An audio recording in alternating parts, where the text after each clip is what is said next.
Come in, Derek. Sit down. Would you like a drink? No, thanks. I just stopped by for a minute. Want to bring you up to date, but I've got to meet Jinx for dinner at the Kavanaughs. What's the latest word on Raven Whitney? Well, Raven and Damian Tyler are finally back in Monticello. Have you seen them? No, but I've talked to Tyler over the phone. He's asked us to wait until tomorrow to have the interrogation. Oh? Anything wrong?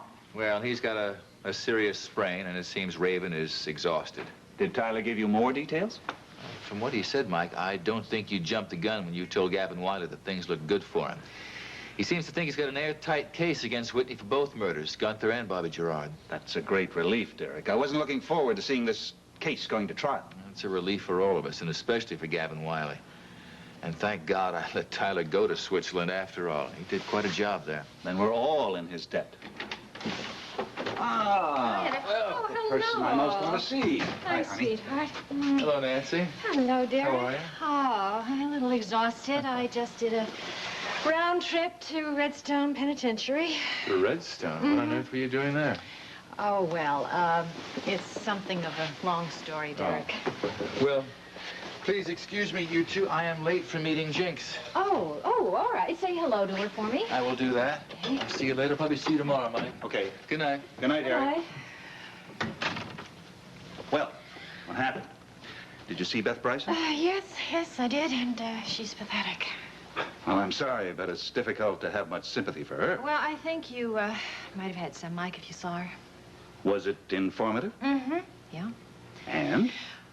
Well, from what she said, Jim Dedrickson is not the man Valerie knew in Switzerland. Well, well. What are we going to do about it? Well, if anything can be done, I might have a chance this evening. Because I promised to stop by his studio to discuss the television project tonight.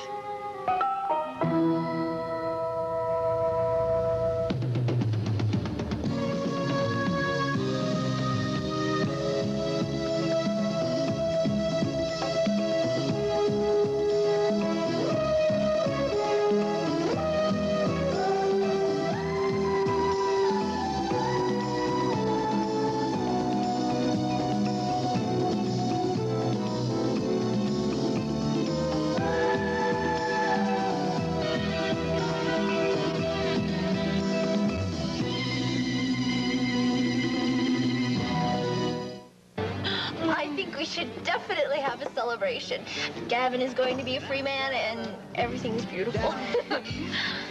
Virtue really does triumph in the end, doesn't it? Well, it certainly did in this case. I'll never forget this day as long as I live.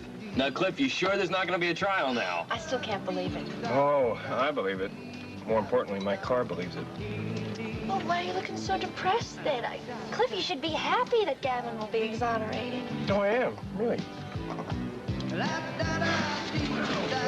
Just that I'm not going to get my day in court now. Thanks, pal. Oh, really? Gavin, for the past, 2-3 months, I've been working on this case, and now there's not going to be a trial. What that means is that I've been rehearsing the opening remarks and the closing remarks. I've been psyching myself up to lock horns with Tony Hammerschmidt in court. I've been rehearsing, taking acting classes. I've been researching precedents. I've been even staging reenactments of the crime. See, you develop this energy inside you. It's like an athlete who's training for the Olympics. Well, that's what you should have been doing anyways, isn't it? Oh, because stop, Cliff. I mean, this whole thing was designed to get Gavin acquitted, and that's what's going to happen. I should think you'd be delighted. Oh, I am. Really. Well, then let's see a smile, eh? You know what you should do? You should put all that energy and all that background work into acting class. Oh, that's a terrific idea. All we need is a courtroom drama to reenact. And I have just the play. No, really. I know about this play. It's called Trial by Blood. You're kidding. Oh, really? I told you I was always interested in acting. No. I'm going to talk with Jim tonight about this. Oh, you're being rather industrious this evening? Yeah. Mrs. Carr is coming tonight to talk to us about the television interview. I want to make a good impression. Well, I'm sure Nancy will realize that this is a working for theater people. She's not going to expect the White House. Probably. There's probably no point. She's not going to follow through on the story anyway. Well, what kind Mrs. Carr's really a nice lady, but the only reason she's coming is she likes you. And you're involved with this scene. I mean, what's she gonna think when she shows up and there's only folding chairs to this theater? Now, what are you so down about tonight? Look, it's a lot more than folding chairs. It's people. Yeah, a bunch of actors that don't know where their next meal's coming from, let alone their next job. That's the whole idea. Nancy might be able to help us raise some money and get this theater going. Hi, guys. Hi. How you doing? Yo, Jim. Hector, cheer him up. What? Hey, look at you. Oh, I wouldn't mind giving you everything I have. Yeah, well, what do you got? Prospects. I have prospects. Well, you see, Jim, not everybody's pessimistic. What's the matter? Cheer up, Jimmy. As a matter of fact, things look pretty good. Yeah? Yeah. What looks pretty good? Johnny, that's what. He's been held hostage for 2 days in that hotel penthouse. 2 days. He must be getting pretty friendly with that wealthy widow Revere. She's our patron, you know.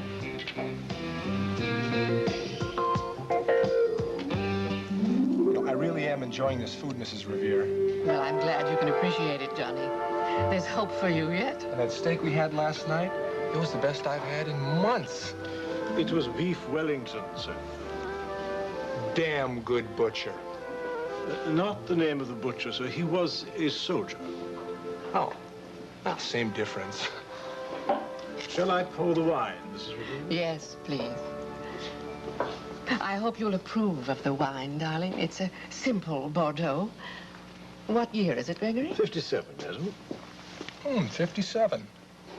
Wine is about as old as I am. One does not discuss one's age in public, darling. Please remember that. Oh, Gregory. Have you no manners? Ladies first. No, darling. The man always samples the wine first. Oh. Oh, I get it. In case it's poisoned or something, huh? That never occurred to me.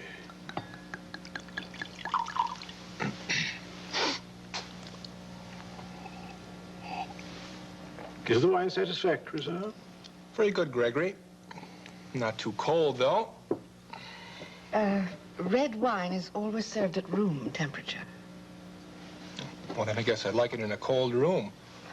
Shall I turn down the thermostat, Mrs. Revere?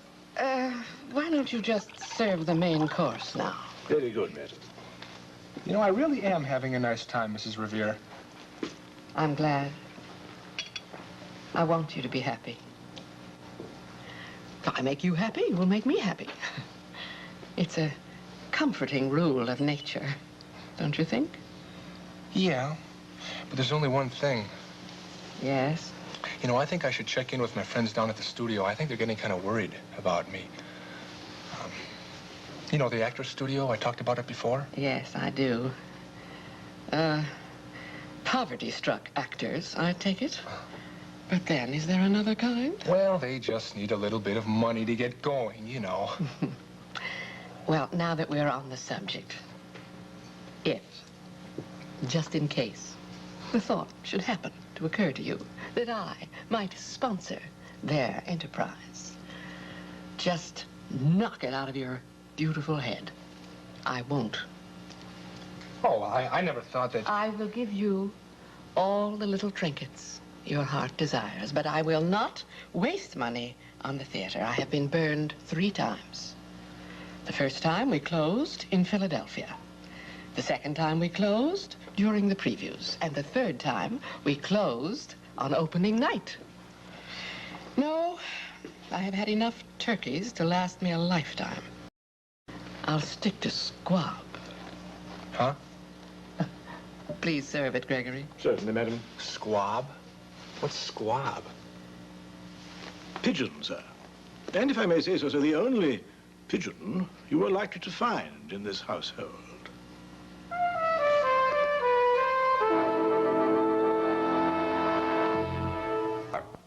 Oh, I'm fine, sir. How are you? Good. I'm calling to confirm the time of our meeting tomorrow to discuss the petition in the Gavin Wiley case. 10 o'clock, then. Oh, yes, yes. There's no question we have enough evidence now to drop the charges. Well, good. I look forward to seeing you tomorrow. Goodbye. It's great news about Gavin, Mike. There's going to be dancing in the streets tomorrow when that's made official. A lot of people are feeling relief, including me. Yeah. Is Nancy back yet? Yes, but she's gone out again. She went to Jim Dedrickson's studio. Did she mention anything about her trip to see Beth Bryson? Yes. Was it productive? Kelly, I don't want you to be rash about this, but it looks like you were right about Dedrickson. Mrs. Bryson thinks the two men are not the same. I knew I was right about him, Mike. I knew I was right about him all along. There seems to be no question now. Well, Val has to know. That's the most important thing. Kelly, let me offer you a word of caution. Don't be too quick on the trigger about this, and don't use the I told you so approach. Nancy believes that she can handle this, and I think she deserves the right. Don't you? Well, let me tell you about the play that I think we ought to do. It's an old-fashioned melodrama, courtroom kind of thing, and it's called Trial by Blood. And it was written by a friend of mine, a guy named Jose McGinnis. He played fullback at the place where I went to college. He was fabulous. He used to run through the line, and people would bounce off him. It was great. I remember we had this game once where we would... Oh, you have to play. Well, anyway, it has everything that makes up good theater. There's suspense and terror and intrigue, and there's this tricky little twist at the end that I think is great. How many people are cast in this play? Well, there's enough parts for everybody. I mean, we're going to need a defense attorney and the prosecutor and courtroom personnel and, of course, the jury. Jury? Huh. There's 12 people right there. Are you kidding? We're in deep trouble already. Well, I once saw a courtroom play where they just picked the jurors right out of the audience. Yeah, that's a great idea, Mitz. Oh, and then at the end of the play, we can have the jury decide its own verdict. Oh, great. Sounds like a hit. It was. It's called January 16th by Ayn Rand. Oh, let's not try and settle all the details now, all right? I mean, for that matter, we could have the jury off stage, or we could, have them out in the house. Well, let me tell you about the story. It's about this kid who kills another kid, and the anguish his father goes through over them. Who owns the play? That's the best part. You see, Jose was in a little bit of trouble, and I helped him out, and he sold me the play cheap. I paid $10 for it. Well, I think we should try it. So do I. Here, here. That's great. Nancy. I'm sorry, I didn't know. Oh, please, go on with what you're doing. I'll just sit here and watch. Oh, you sure? Yeah, please, I would like to talk to you this evening in private, if I may. Yes, of course.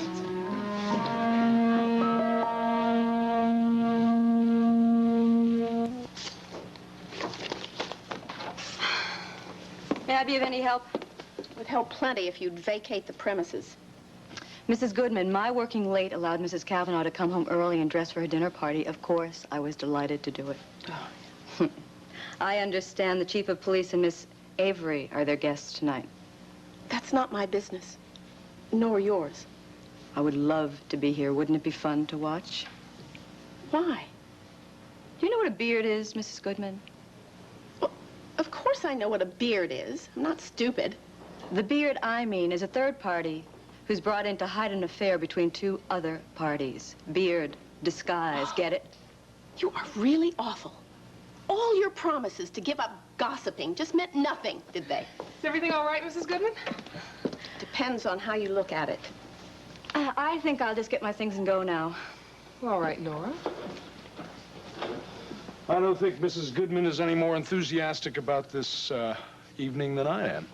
Honey, don't look so glum. Have a drink. Oh. Cheer up. Yeah, hard to get excited about this dinner party knowing what it is we're celebrating. Good night. I hope you have a lovely evening. Well, thank you, Nora. Good night. Hello, Nora.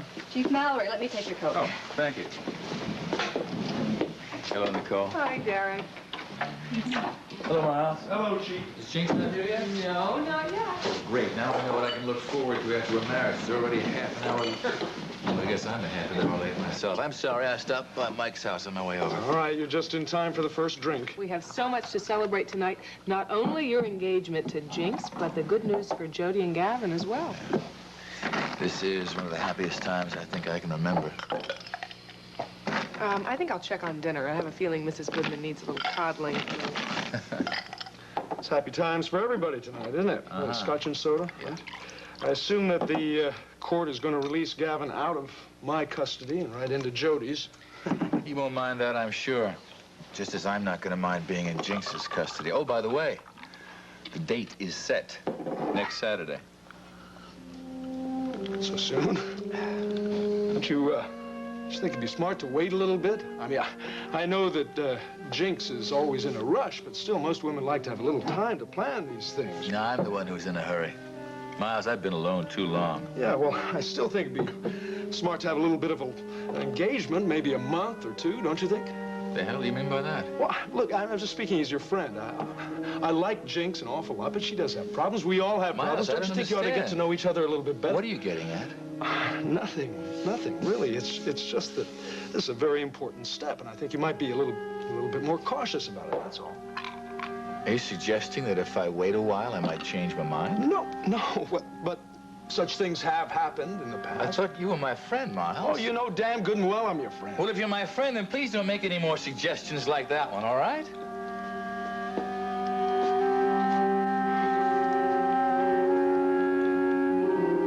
Well, that was a good class. Did you enjoy it, Nancy? Yes, it was very interesting. Oh, good. Oh, Jim, let me help you. Oh, it's okay. I know you got an early appointment at the studio, so if you want, why don't you just go ahead? Really? Yeah, okay. I've got some stuff in the back, though. Very good. So, you enjoyed the evening, Mrs. Carr? Very much. It's a good group. All it needs is a chance. Well, actually, it isn't the acting group I wanted to discuss. Yeah, I've been very curious since you said you wanted to talk to me privately. Uh-huh. About a visit I made to Redstone Penitentiary to see Mrs. Kenneth Bryson.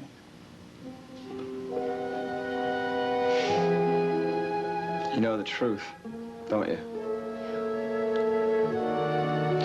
I'd like to ask you one favor. Please let me tell Valerie.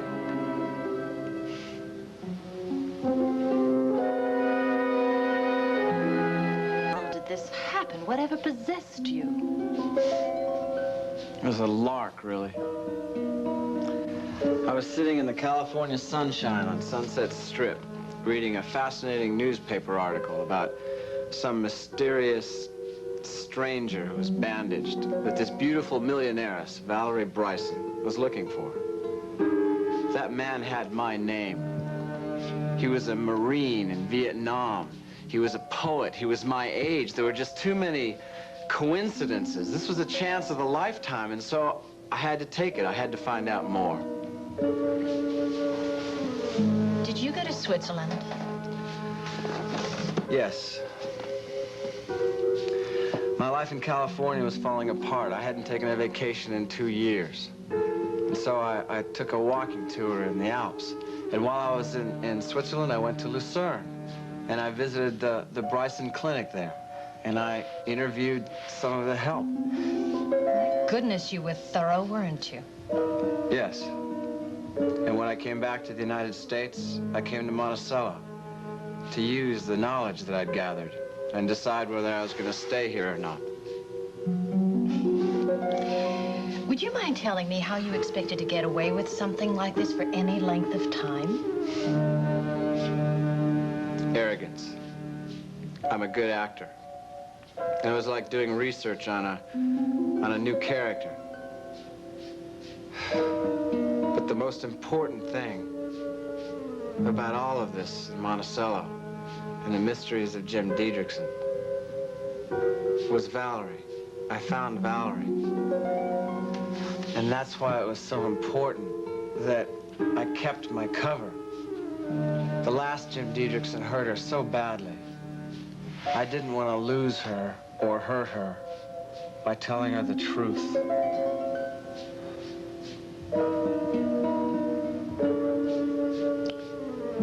Well, it's gone on too long. She has to be told. You can tell her your own way.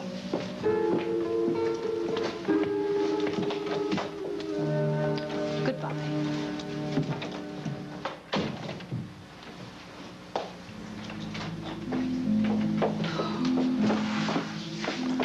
Did Nancy go all right? Yeah. Oh, well, maybe I'll catch up to her. Did everything go all right? Yeah. Good. Valerie, could you please stay a minute? I want to talk to you about something. If it's about acting in Cliff's play, I don't have enough experience. Really, Jim, I think you should cast Jinx Avery. She's perfect for it. I'm gonna go before you get any more bright Valerie, ideas. please stay. Just sit down. I've got to talk to you about something. I'm sorry. What is it? All the things that have happened. Well, Kelly, hi. What are you doing here? Did Nancy tell you the news yet? What news? Well, tell her, Jim. Tell her you're a phony. Tell her you're not the man that she knew in Switzerland.